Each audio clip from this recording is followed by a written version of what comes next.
أعوذ بالله من الشيطان الرجيم بسم الله الرحمن الرحيم ومن يقتل مؤمنا متعمدا فجزاؤه جهنم خالدا فيها وغضب الله عليه ولعنه وأعد له عذابا عظيما. صدق اللہ نے مجھے اور آپ کی جمعۃ المبارکہ میں اس کا ذکر سننے اور بولنے کے لیے اس کے گھر میں جمع ہونے کی سعادت اور توفیق عطا فرمائے. سامعین محترم، تمہیدی کلمات بولنے سے پہلے اپنی اصل گفتگو کی طرف آتا ہوں.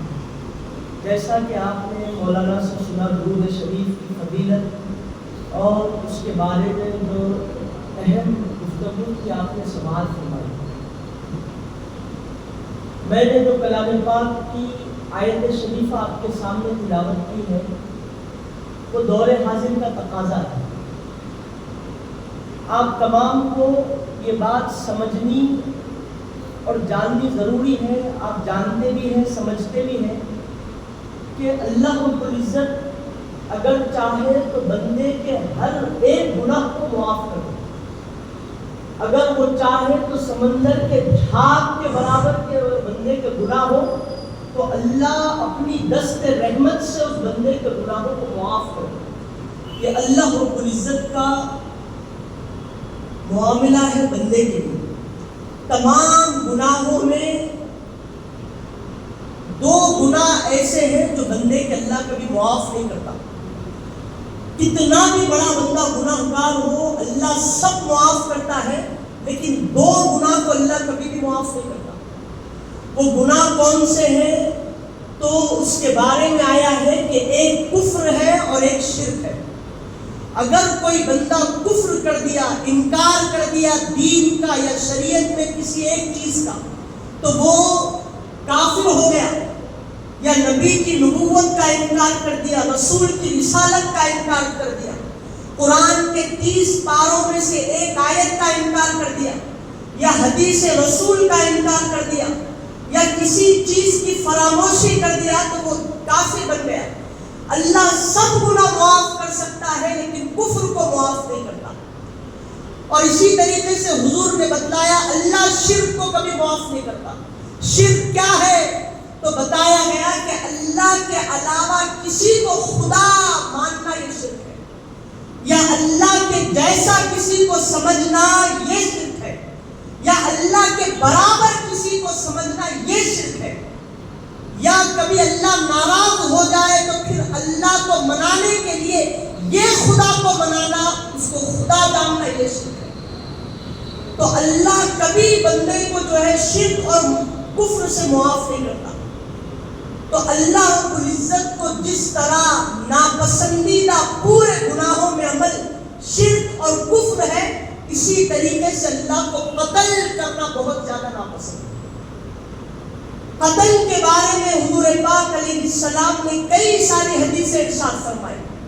قرآن پاک کی مبارک آیتیں کئی ساری اس کے بارے میں آئی.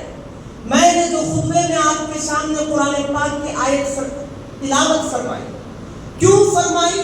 اسی لیے فرمائی کہ جگہ جگہ پر، محلہ در محلہ، علاقہ در علاقہ، شہر جگہ شہر آپ چلے جائیں، ہر دن آپ کو یا تو اخباروں کے ذریعے سے پتہ چلتا ہے، یا دوستوں کے ذریعے سے پتہ چلتا ہے، یا رشتہ داروں کے ذریعے سے پتہ چلتا ہے، یا ٹی وی نیوز کے ذریعے سے، یا یوٹیوب کے ذریعے سے آپ کو یہ انفارمیشن آتی ہے کہ فلاں جگہ قتل ہو گیا، فلاں نے فلاں کا قتل کر دیا. تو ہم نے پوچھا یہ قتل کرنے والا کون ہے؟ یہ مشرک ہے؟ یہ کافر ہے؟ یہ کون ہے؟ تو بتانے والوں نے بتایا قتل کرنے والا مشرک نہیں ہے، قتل کرنے والا کافر نہیں ہے، بلکہ قتل کرنے والا ایک اللہ کے نام کا کلمہ پڑھنے والا ہے. بولے قتل کس کا کیا؟ کافر کا نہیں کیا، مشرک کا نہیں کیا، کسی اور خدا کو ماننے والوں کا نہیں کیا. کس کا کیا؟ تو قتل کرنے والا بھی مسلمان ہے، قتل ہونے والا بھی مسلمان ہے. سب سے بڑا بائیکاٹ کفر اور شرک کے بعد اسلام نے اگر کیا ہے کسی کا بائیکاٹ شرک اور کفر کے بعد کیا ہے تو وہ قتل کا کیا ہے۔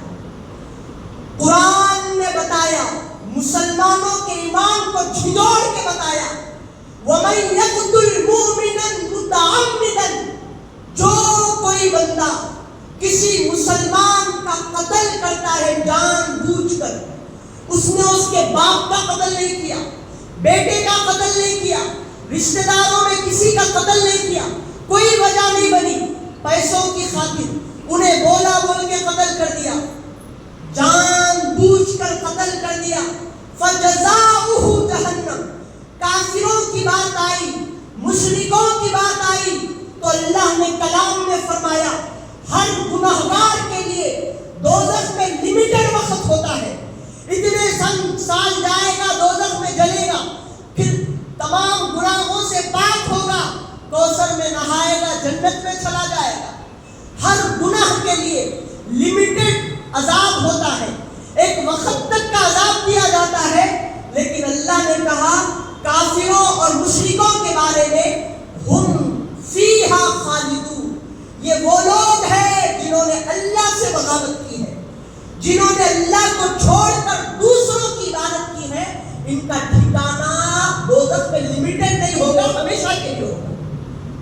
تو اللہ نے جن لوگوں کے لیے ہمیشہ کی دوزخ لکھی ہے تو اللہ قتل کرنے والوں کے بارے میں فرما رہا ہے کہ جو کوئی جان بوجھ کر کسی جان کا قتل کرے فَجَزَاؤُهُ جَهَنَّمُ خَالِدًا فِيهَا، تو اس کی جزا، اس کا ٹھکانہ دوزخ ہے، جہنم ہے، خالداً فیہا، وہ اس میں ہمیشہ رہے گا۔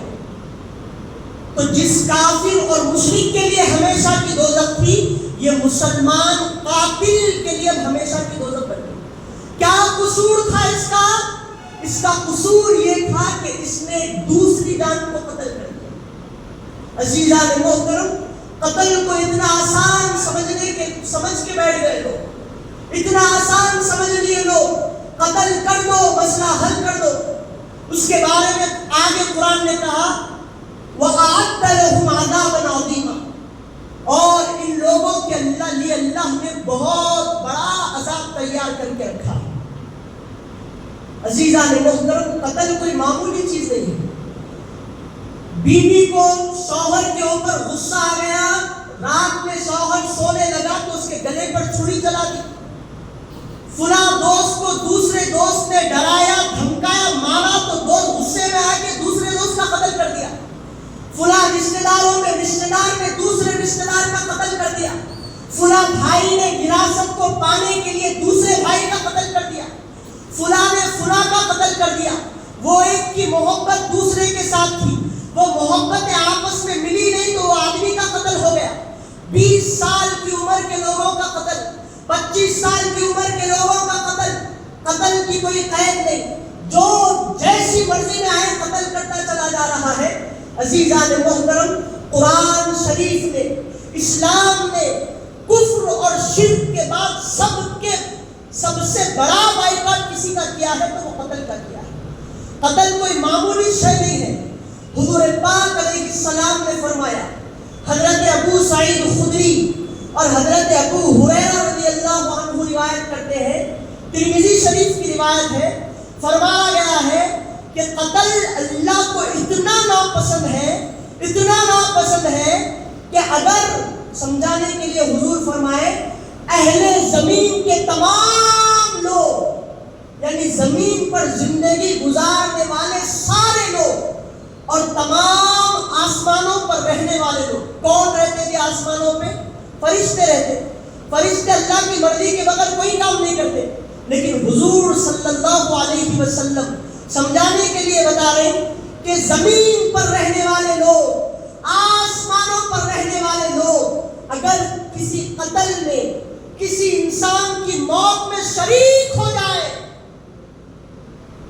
پورے زمین پر رہنے والے، آسمان پر رہنے والے لوگ کسی ایک بندے یا بندی کے قتل میں شریک ہو جائے تو اللہ پورے آسمان اور پورے زمین والے لوگوں کو دوزخ کے گڈھے میں ڈال دے، اور اللہ کو کسی کا فرق پڑنے والا نہیں. اللہ کو کوئی شے روکنے والی نہیں ہے. اللہ کو اتنا زیادہ ناپسند ہے قتل کرنا. آج مسلمان کیا کر رہے صاحب؟ اس کے اوپر غصہ آ گیا قتل کر دیے, اس کے اوپر غصہ آ گیا قتل کر دیے. قتل کا معاملہ اتنا آسانی کے ساتھ ہو رہا ہے کہ عزیزان محترم یہ قتل کوئی معمولی شے نہیں ہے. انسان کو ہمیشہ دوزخ دینے والی شے ہے. ہمیشہ دوزخ کا ٹھکانہ وہ جو ہے دنیا میں بنا دیا. پیارے حبیب علیہ السلام ارشاد فرماتے ہیں لوگوں قتل کو معمولی نہ سمجھو, کسی بے جان کو مارنا معمولی نہ سمجھو. جو کوئی انسان اگر کسی جان کا قتل کرتا ہے, بے وجہ قتل کرتا ہے, کوئی وجہ نہیں تھی, نہ وہ جس کو انہیں مارا نہ انہیں اس کے باپ کو مارا تھا, دادا کو مارا تھا, نہ بیٹے کو مارا, نہ بھائی کو مارا, کوئی وجہ نہیں تھی, اور انہیں قتل کر دیا بغیر کسی وجہ کے چند پیسوں کے لیے. انہیں بولا بول کے قتل کر دیا. تو حضور پاک علیہ السلام نے فرمایا اللہ نہ اس کی کوئی فرض نماز کو قبول کرے گا, نہ کوئی نفل نماز کو قبول کرے گا. کیا فائدہ میرے بھائی, کیا فائدہ ایک جان کا قتل کرنا. حضور پاک علیہ السلام نے دنیا میں آ کر قاتلوں کو بتایا کہ دوسرے لوگوں کی جان کی کتنی بڑی حرمت ہے. اللہ پاک نے ارشاد فرمایا من قتل نفسا بغیر نفس او فساد فی الارض فکأنما قتل الناس جميعا. لوگوں بغیر کسی وجہ کے, بغیر کوئی ریزن کے کوئی انسان کسی انسان کا قتل کرے تو گویا وہ ایک انسان کو نہیں مارا, وہ پوری انسانیت کا قاتل بن گیا, پوری انسانیت کا قاتل بن گیا. ومن احیاها فکأنما احیا الناس جميعا. اور جس کسی نے کسی انسان کو زندگی بخشی, کسی انسان کو مارنے سے بچایا تو اس نے پوری انسانیت کی حفاظت کر دی. تو اللہ رب العزت کی آیت میں بتایا ہے کہ تو جو انسان کو قتل کر رہا, یہ نہیں سمجھنا میں ایک جنے کو مارا بلکہ تو پوری انسانیت کو مار دیا. حضرت آدم سے لے کر صبح قیامت تک جتنے انسان پیدا ہوئے وہ ساری انسانیت کا تو قاتل بن گئے. اور ایک جان کا قتل کرا تو کتنی سزا ہوتی یہ نہیں دیکھنا, پورے انسانوں کا قاتل بن گیا. اب اس کے لیے تیری سزا یہ ہے کہ تو ہمیشہ کا دوزخ بن گیا. عزیزان محترم, پیارے حبیب علیہ السلام نے روئے زمین پر لوگوں کو پیغام دیا کہ لوگوں ایک انسان کا دوسرے انسان کے لیے حق ہوتا ہے, حقوق ہوتے ہیں. تم جس طرح کسی کو قتل کر رہے ہو صرف اس کی ذات کو تم نہیں مار رہے, اس کے پیچھے کئی ساری چیزیں ہیں.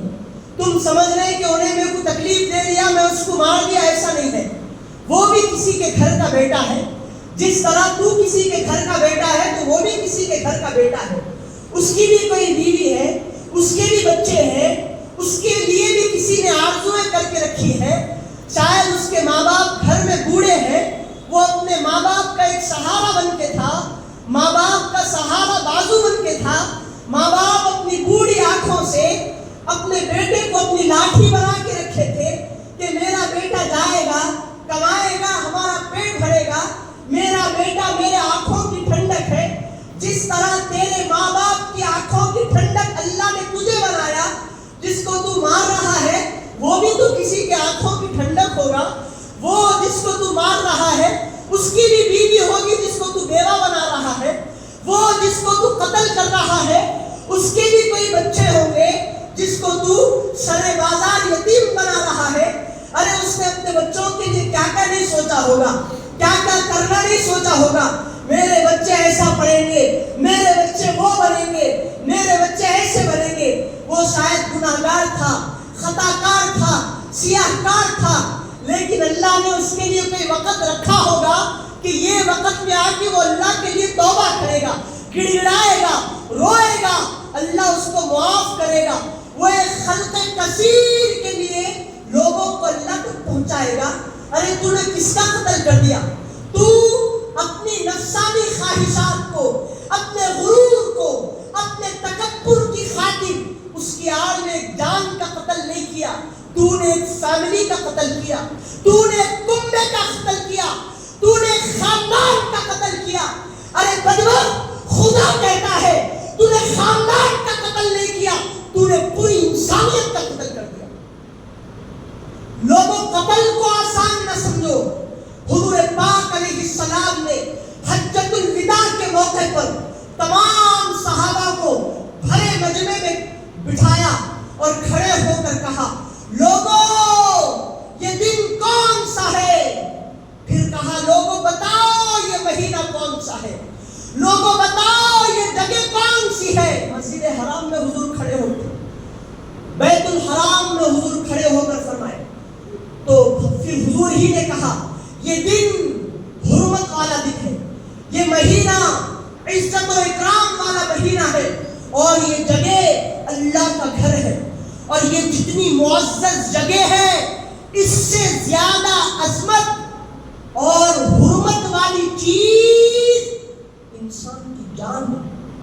حضور پاک علیہ السلام فرماتے، اجی انہیں گناہگار ہونے، خطاکار ہونے، سیاہکار ہونے، آپ اس کو قتل کر دیے، لہذا پوری انسانیت کو آپ مار دیں. عزیزان محترم، سوچنے کی بات ہے، سمجھنے کی بات ہے، دیکھنے کی بات ہے. بھائی دوسرے بھائی کا قاتل، بیوی شوہر کی، شوہر بیوی کا قاتل، بچہ دوسرے بچے کو مار رہا ہے، دوست دوسرے دوست کے لیے حملہ کر رہا ہے، چند پیسوں کی خاطر، چند روپیے کی خاطر انسان اللہ سے دور ہو رہے ہیں، انسان دین سے دور ہو رہے ہیں. قتل کرنے کے بعد وہ یہ نہ کہے میں عبداللہ ہوں، میں عبد الرحمن ہوں، میں فلاں ہوں، میں فلاں ہوں، میں فلاں ہوں. خدا کی قسم، تو لوگوں کے لیے تو مسلمان ہے لیکن اللہ کے لیے تیرا ایمان ثابت نہیں. تو لوگوں کے سامنے یہ کہہ سکتا ہے کہ میں مسلمان ہوں، لیکن اللہ تیرے لیے کہتا ہے کہ خالداً فیہا، تو دوزخ میں ہمیشہ رہنے والا ہے. جس طرح کافر اور مشرک کو اللہ دوزخ میں ہمیشہ جلائے گا، ایک قتل کرنے والے کے لیے اللہ دوزخ میں اس کو ہمیشہ جلائے گا. تو سامعین محترم، انسان کو چاہیے کہ وہ اپنے آپ کو سمجھے، وہ اپنی حقیقت کو جانے. اللہ نے تمہیں اس لیے پیدا نہیں کیا. اچھا یہ وجہ کیوں بن رہی صاحب؟ یہ قتل کو آسان کیوں جانا جا رہا ہے؟ وہ چیز جو سب سے بھیانک اور سب سے خطرناک شے ہے، اس کو آسانی سے لوگ کیوں لے رہے ہیں؟ اسی لیے لے رہے ہیں کہ وہ دین سے دور ہو گئے، وہ تعلیمات اسلامیہ سے دور ہو گئے، ان کو اللہ یاد نہیں ہے، ان کو اسلام یاد نہیں ہے، نشے میں آ جاتے ہیں. قتل کرنے کے لیے قتل نہیں کرتا، وہ قتل کرا تو شاید ڈروں گا کوئی مسئلہ ہوگا، چھری پیچھے ہٹ جائے گی یا وہ قابو میں آ جائے گا، اس سے پہلے نشے کر کے قتل کرنے والے. نشہ جس کو اسلام نے حرام کیا ہے، آج اسی نشے کا سہارا لے کر، انجیکشنز لے کر، گولیاں لے کر، کچھ بکچھ کھا کر لوگ ایک جان کا قتل کر رہے ہیں. تو عزیزان محترم، مجھے کہنے دیجئے، اب یہ لوگوں کے لیے کوئی بخشش کا راستہ ہے، کوئی توبہ کا راستہ ہے؟ تو اللہ رب العزت نے فرمایا کہ اگر یہ لوگ باز آ جائیں، یہ اپنی حقیقت کو جان کر، شرمندہ ہو کر، نادم ہو کر اللہ کی بارگاہ میں ایسی توبہ کرے کہ پلٹ کر بھی اس کی طرف نہ دیکھے، تو پھر شاید اللہ ان کو معاف کرے گا. اس کے بعد ان کی فرض نماز قبول ہوگی، ان کی نفل نماز قبول ہوگی. اگر وہ پھر اس گناہ کی طرف پلٹے گا تو اللہ ان کو معاف کرے گا. عزیزان محترم، انسان دنیا میں کیوں آیا جی؟ کیا کرنے کے لیے آیا؟ ایک کا دوسرے کو، دوسرے کا تیسرے کو تکلیف دینے کے لیے نہیں آیا. اللہ نے کہا کہ جاننا چاہتے ہو دنیا کو کیوں پیدا کیا ہو؟ اے اللہ جاننا چاہتے ہیں تو اٹھاؤ اللہ کا کلام، پڑھو قرآن کی آیت. اللہ کہتا ہے ما خلقت الجن والانس الا لیعبدون، میں نے جنات کو، انسانوں کو اسی لیے پیدا کیا ہے کہ کہ وہ دنیا میں رہے اور اللہ کی عبادت کرے۔ تو معلوم ہوا کہ ہر انسانیت کا کام یہ ہے کہ وہ دنیا میں رہنا اور اللہ کی عبادت کرے، اپنے چلنے کو اللہ کی عبادت میں لگا دینا، اپنے بیٹھنے کو اللہ کی عبادت میں لگنا، اٹھا تو اللہ کہنا، چلا تو اللہ کا ذکر بجا لانا، بیٹھا تو اللہ کے ترانے گانا، کام کر رہا ہے تو کام کرتا جائے، ہاتھ پاؤں کام میں لگاتا جائے اور دل کو اللہ کی یاد میں ڈبو دے۔ عزیزان محترم، سوئے تو اللہ کی یاد میں سوئے، اٹھے تو اللہ کو یاد کرتا ہوا اٹھے، یہ انسان کا کام تھا میرے بھائی۔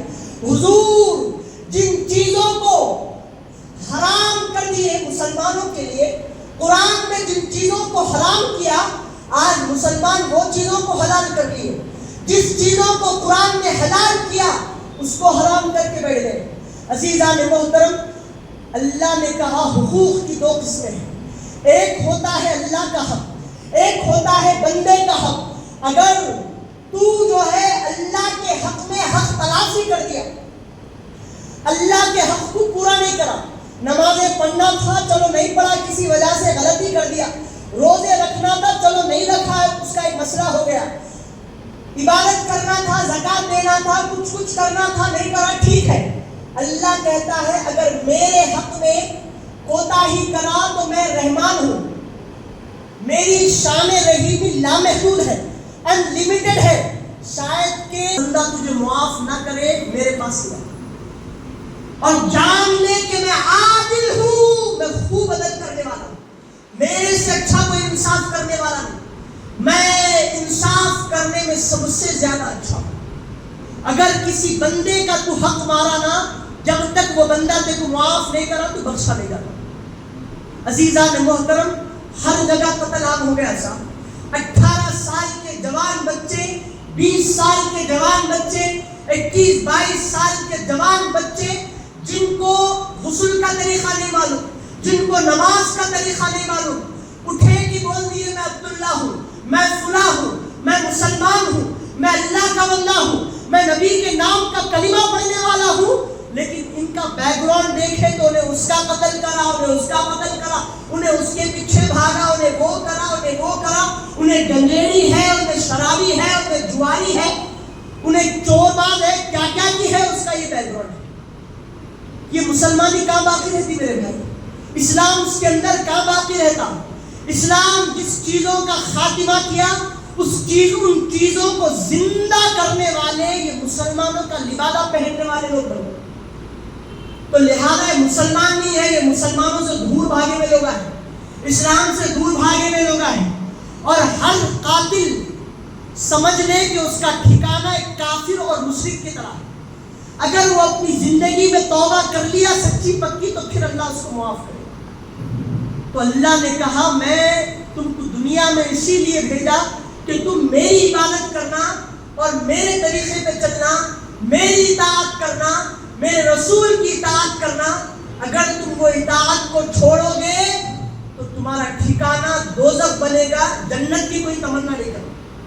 اور یہ نہ سمجھو کہ قتل کرا کسی کو معلوم نہیں ہوا، گناہ کرا کوئی دیکھا نہیں، کوئی دیکھے نہ دیکھے اللہ تجھے دیکھنے والا ہے، اللہ تجھے دیکھنے والا ہے۔ عزیزان محترم، یہ سمجھ کے چلو زندگی میں کہ پیدا ہوا معلوم نہیں تھا تو دنیا سے جاؤں گا تو بھی معلوم نہیں ہوگا۔ حضور پاک علیہ السلام ارشاد فرمائے کما تدین تدان، لوگوں جیسا کرو گے ویسا بھگتنا پڑے گا۔ آج تو کسی کا قتل کیا تو کل تو بھی ویسے ہی ذلت کے ساتھ، رسوائی کے ساتھ مرے گا۔ یہ نہ سمجھنا کہ قبر میں دیکھا جائے گا، زمین پر ذلیل اور رسوا کر کے اللہ تجھے دنیا سے اٹھائے گا۔ پہلے زمین میں ذلیل کرے گا، پھر قبر میں ذلیل کرے گا، اور جب قبر سے اٹھے گا تو ہمیشہ کی دوزخ تیرے لیے واجب کر دی جائے گی۔ تو سامعین محترم، تھوڑی سی دنیا ہے، یہ دنیا سے ایک بار روح چلی گئی نا، ہمارے دادا زندہ نہیں ہے صاحب، ہمارے پردادا زندہ نہیں ہے، جھکڑ دادا نہیں ہے، سکڑ دادا نہیں ہے، ان کے باپ دادا نہیں ہے، لیکن ہم جیسا وقت لمحہ زندگی عمر گزار رہی ویسا وہ بھی ایسا گزارے تھے۔ ان کی بھی ایسی پرسنالٹی تھی, ان کے بھی بازوؤں میں زور تھا, لیکن وہ کہاں ہے تو ڈھونڈ کے نکالے تو ہڈیاں بھی ہے یا گل گئی نہیں معلوم. جیسا ان کا حشر ہوا آنے والے زمانے میں اے غلام, اے اللہ کے بندے تیرا حشر ہوگا. ایک دن دنیا میں تیری طرف وہ جانے جاتے تھے اور ان کا جانا جانا آج نہیں ہے, آج تو جانا جا رہا ہے. کل تیرے بچے ہوں گے یا کس کو معلوم تیری بدبختی کی وجہ سے اللہ تیری نسل کو مٹا دے گا. تیرے بعد جس طرح تیرے باپ دادا نہیں جانے گئے, اب تو کل کے دن آج کا جانا ہوا کل نہیں رہے گا. عزیزان محترم, وقت ختم ہو گیا. اللہ سے دعا کرتا ہوں اللہ ہمیں کہنے اور سننے سے زیادہ نیک عمل کی توفیق دے. ہم تمام کو صغیرہ کبیرہ گناہوں سے توبہ کر کے اللہ کی بارگاہ میں ہمیشہ لوٹنے کی توفیق عطا کرے, اور اسی کی بارگاہ سے چمٹے رہ کر خیرات اس کی بارگاہ سے لینے والا, اس کی بارگاہ سے اس کی رحمتوں کو لوٹنے والا, اس کی الفتوں میں ڈوبنے والا بنائے. ہماری زندگی اور آخرت کو اللہ بہتر بنائے. آمین برحمتک یا ارحم الراحمین. والحمد